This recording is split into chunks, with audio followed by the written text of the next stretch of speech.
C4 પદ જેને H slag પદ તરીકે પણ ઓળખવામાં આવે છે.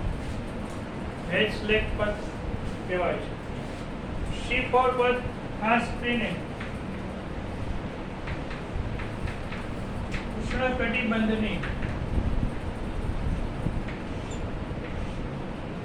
વનસ્પતિઓમાં જોવા મળે છે. ઉષ્ણકટિબંધની વનસ્પતિઓ જ્યાં ઊંચું તાપમાન ધરાવે છે એ વિસ્તારમાં C4 પદ સૌ પ્રથમ જોવા મળે છે. આ પદની શોધ H સ્લેગ નામના સાયન્ટિસ્ટોએ સંકળાયેલા છે એટલે એને H સ્લેગ પદ તરીકે પણ ઓળખાય છે. C4 પદ આપણી આસપાસમાં ઉગતી કેટલીક એકદળી વનસ્પતિ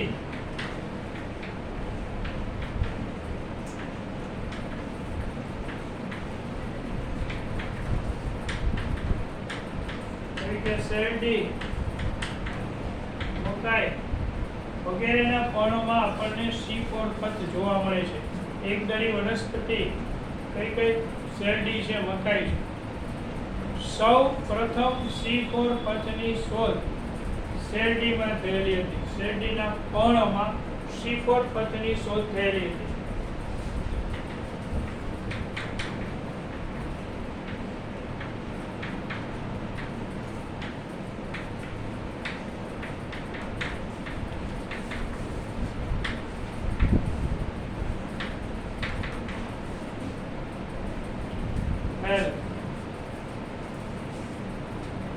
પ્રકાશ સંશ્લેષણની પ્રક્રિયામાં મુખ્ય બે તબક્કાઓ છે. એક પ્રકાશ પ્રક્રિયા અને બીજું જૈવ સંશ્લેષણ તબક્કો. એમાં ઉષ્ણકટિબંધીય વનસ્પતિમાં એના પર્ણની રચનામાં કેટલીક વિશિષ્ટ પેશી રચના જોવા મળે છે. એના પર્ણોમાં કેટલીક વિશિષ્ટ પેશી રચનાઓ છે એ ઉષ્ણકટિબંધની વનસ્પતિમાં જોવા મળે. આપણે સામાન્ય પર્ણની રચના શીખી ગયા છીએ છઠ્ઠા પાઠમાં, કે જેમાં પર્ણમાં બે અધિસ્તર હોય. ઉપરની તરફ આવેલું હોય જેમને આપણે ઉપરી અધિસ્તર તરીકે ઓળખીએ. નીચેની તરફ આવેલું હોય જેમને આપણે અધ અધિસ્તર તરીકે ઓળખીએ. આવું આપણે છઠ્ઠા પાઠમાં શીખી ગયેલા છીએ. ઉપરી અધિસ્તર,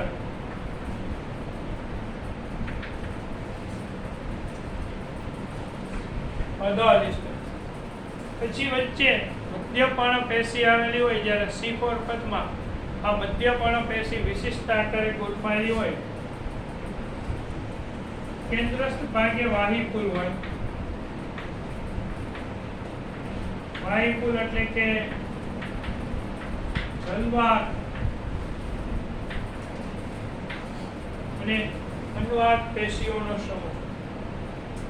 જ્યારે વાહિકુલને ઘેરીને ગોઠવાયેલા કેટલાક કોષોનું સ્તર આવેલું હોય.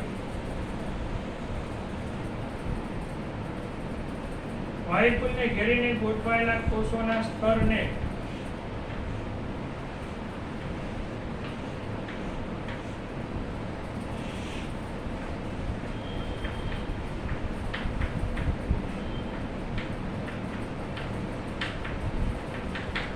ફૂલકંચુક કોષોનું સ્તર કહેવાય. આ કેટલાક સ્તરો ફૂલકંચુક કોષોના આવેલા હોય. આપણે અત્યારે એક જ સ્તર બનાવેલું છે. આવા ઘણા સ્તરો છે એ જોવા મળે. અને પ્રત્યેક ફૂલકુંચક કોષમાં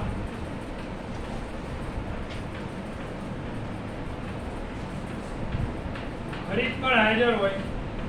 C4 વનસ્પતિ સિવાયના કોઈ પણ પ્લાન્ટમાં ફૂલકુંચક કોષોમાં હરિતકણ હાજર હોતા નથી. C4 વનસ્પતિ સિવાયના કોઈ પણ પ્લાન્ટના ફૂલકુંચક કોષોમાં હરિતકણ હાજર હોતા નથી. માત્ર C4 ના ફૂલકુંચક કોષોમાં જ હરિતકણ આવેલા હોય. ફૂલકુંચક કોષોને ઘેરીને બહારની તરફ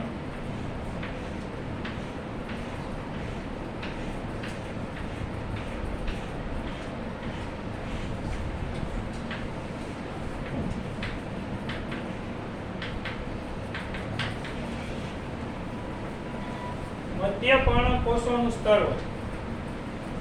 આ મધ્ય પર્ણકોષોના સ્તરમાં પણ હરિતકણ આવેલા હોય અને મધ્ય પર્ણકોષો અને ફૂલકુંચક કોષો બંને પાસે હરિતકણ છે. C4 માં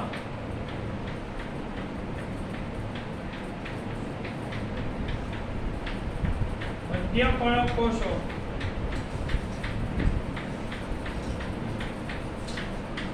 અને ફૂલકુંચક કોષો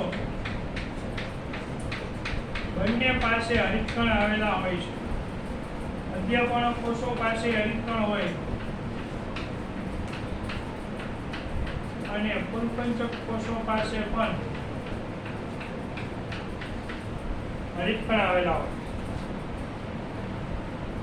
ફૂલકુંચક કોષોની દિવાલ જાડી હોય.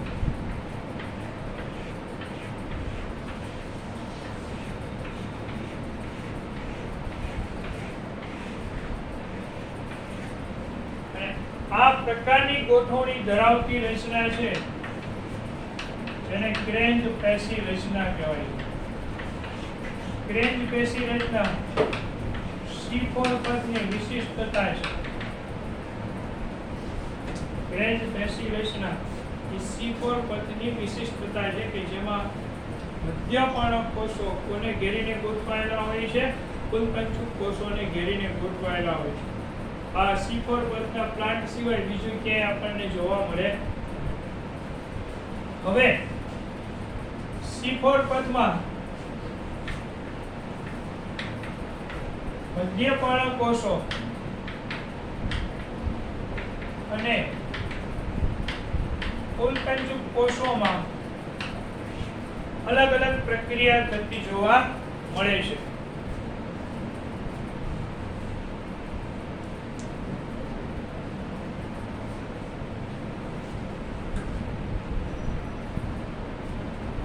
C4 પદના મધ્ય પર્ણકોષોમાં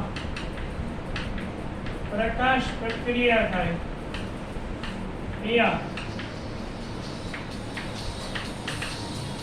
કેલ્વિન ચક્રની પ્રક્રિયા થાય. મધ્ય પર્ણમાં પ્રકાશ પ્રક્રિયા થાય જ્યારે ફૂલકુંચક કોષોમાં કેલ્વિન ચક્રની પ્રક્રિયા થાય. મધ્ય પર્ણકોષમાં હરિતકણ ગ્રેનાયુક્ત હોય. ફૂલકુંચક કોષમાં થાઇલેકોઇડ છૂટા હોય.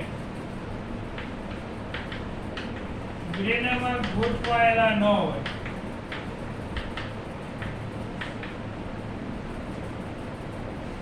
હરિતકણ જોઈએ તો હરિતકણમાં થાઇલેકોઇડ આમ થપ્પીમય ગોઠવણી દર્શાવે ને, અને થાઇલેકોઇડ થપ્પીમય ગોઠવણી દર્શાવે એટલે ગ્રેનામય રચના થાય. એ C4 પદના મધ્ય પર્ણકોષમાં હરિતકણમાં એવી રીતના થપ્પીમાં ગોઠવાયેલા હોય, પણ C4 પદના ફૂલકુંચક કોષોમાં થાઇલેકોઇડ એવી રીતના ગોઠવાયેલા હોતા નથી. છૂટાછવાયા વેર વિકેર થાઇલેકોઇડ છે C4 માં આવેલા જોવા મળે છે, પણ કયા કોષોમાં? ફૂલકુંચક કોષોમાં. ત્યાર પછી અહીંયા ઓક્સિજન ઉદ્ભવે.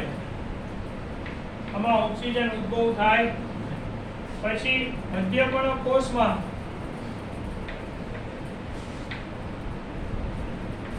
RUBP અને રુબિસ્કો બંને ગેરહાજર હોય. જ્યારે ફૂલકુંચક કોષમાં RUBP અને રુબિસ્કો બંને હાજર હોય. આ કારણોસર અહીંયા ઉત્પન્ન થયેલો હોતું પ્રકાશ શ્વસનની ક્રિયામાં વપરાતો નથી. જો RUBP અને રુબિસ્કો બે મધ્ય પર્ણકોષમાં હોય તો ઉત્પન્ન થતો ઓક્સિજન પ્રકાશ શ્વસનની ક્રિયામાં વપરાય છે. અહીંયા ઓક્સિજન છે એ પ્રકાશ શ્વસનની ક્રિયામાં વપરાતો નથી, કારણ કે આરયુબીપી અને રૂબિસ્કો નથી. બીજું, ફૂલકુંચક કોષ પાસે આરયુબીપી ને રૂબિસ્કો છે, પણ ફૂલકુંચક કોષની દિવાલ જાડી છે, જે વાયુઓ માટે અપ્રવેશીલ હોય, એટલે ત્યાં જઈ શકતા નથી ઓક્સિજન, અને આના પરિણામે C4 પથમાં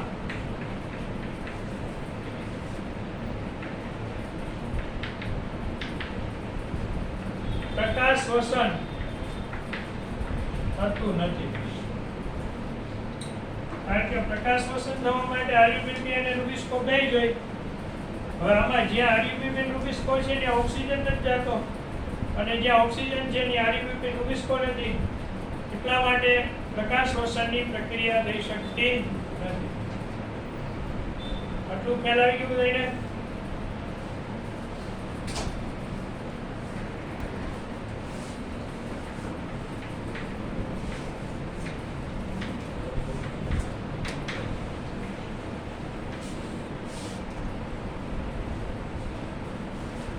C4 પથની ક્રિયાવિધિ.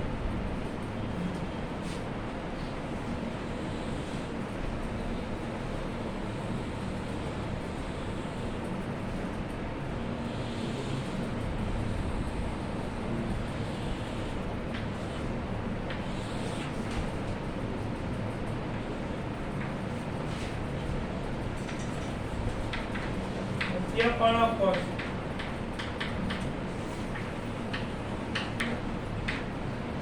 અને ફૂલકુંચક કોષ. મધ્યપર્ણ કોષમાં જોઈએ તો વાતાવરણમાંથી CO2 આવે, હરિતકણના આધારકમાં પ્રવેશી 3 કાર્બનયુક્ત PEP સાથે જોડાય. PEP CaSE ઉત્સેચક ભાગીય પેપ્ટાઇડ ઉત્સેચક.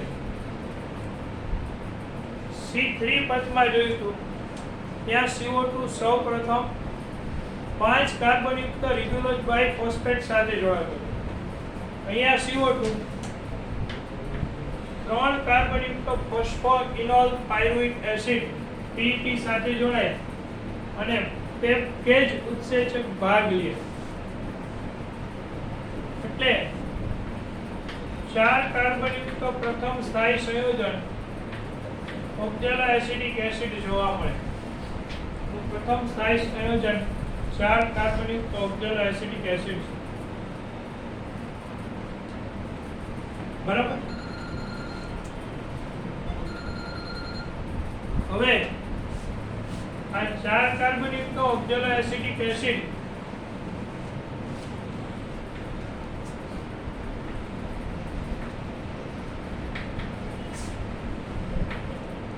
એસ્પાર્ટિક એસિડ અથવા તો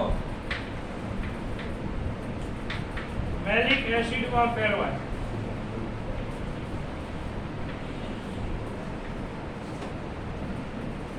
ચાર કાર્બનયુક્ત ઓક્ઝેલો એસિડિક એસિડ એ એસ્પાર્ટિક એસિડ અથવા તો મેલિક એસિડમાં ફેરવાય, અને એસ્પાર્ટિક એસિડ અથવા તો મેલિક એસિડ ફૂલકુંચક કોષમાં પ્રવેશે.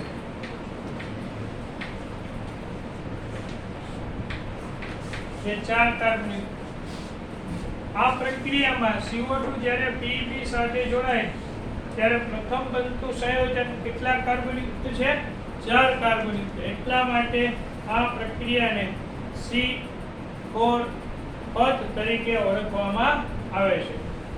પ્રકાશ સંશ્લેષણના જૈવ સંશ્લેષણ તબક્કો જે કેલ્વિન ચક્ર હતું એમાં બનતી પ્રથમ સ્થાયી નિપજ 3 કાર્બનયુક્ત PGA હતી, એટલે એને C3 તરીકે ઓળખાતું હતું.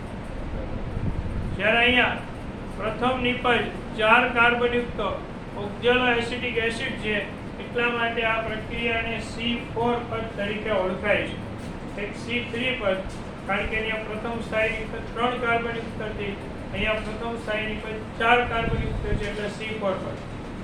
હવે મેલિક એસિડ જ્યારે ફૂલકુંચક કોષમાં પ્રવેશે ત્યારે ડીકાર્બોક્સિલેશનની ઘટના થઈ, CO2 છૂટો પડે.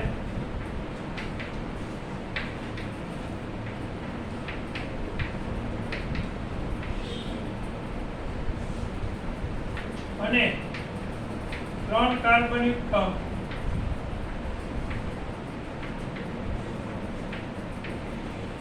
પાયરુવિક એસિડ નિકસ તરીકે બને. 3 કાર્બનયુક્ત પાયરુવિક એસિડ ફરી પાછું મધ્યપર્ણ કોષમાં પ્રવેશે જ્યાં તેનું ફોસ્ફરીકરણ થાય, એટીપી નું રૂપાંતર AMP માં થઈ જાય અને અહીંયા ફરી પાછું ફોસ્ફોઇનોલ પાયરુવિક એસિડ બને જે ફરી પાછું ક્રિયામાં જોડાય છે. છૂટું પડેલું CO2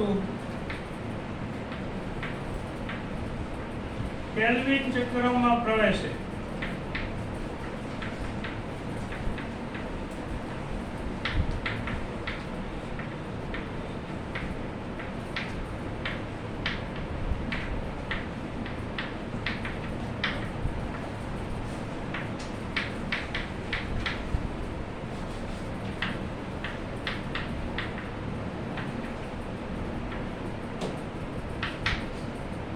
અને શર્કરા એટલે કે ગ્લુકોઝનું નિર્માણ થતું જોવા. આ રીતે અહીંયા ગ્લુકોઝ બનતો જોવા મળે છે. કેલ્વિન ચક્ર તો C4 પથમાં થાય છે, પણ C4 પથમાં કેલ્વિન ચક્રની સાથે સાથે વધારાના CO2 સ્થાપનની આ પ્રક્રિયા થાય છે જે C3 પદ કરતાં અલગ જોવા મળે છે. આ પ્રક્રિયા C3 પદની વનસ્પતિમાં જોવા મળતી નથી. એમાં ડાયરેક્ટ કેલ્વિન ચક્ર જોવા મળે. જ્યારે C4 પદમાં CO2 સ્થાપનની વિશિષ્ટ પ્રક્રિયા.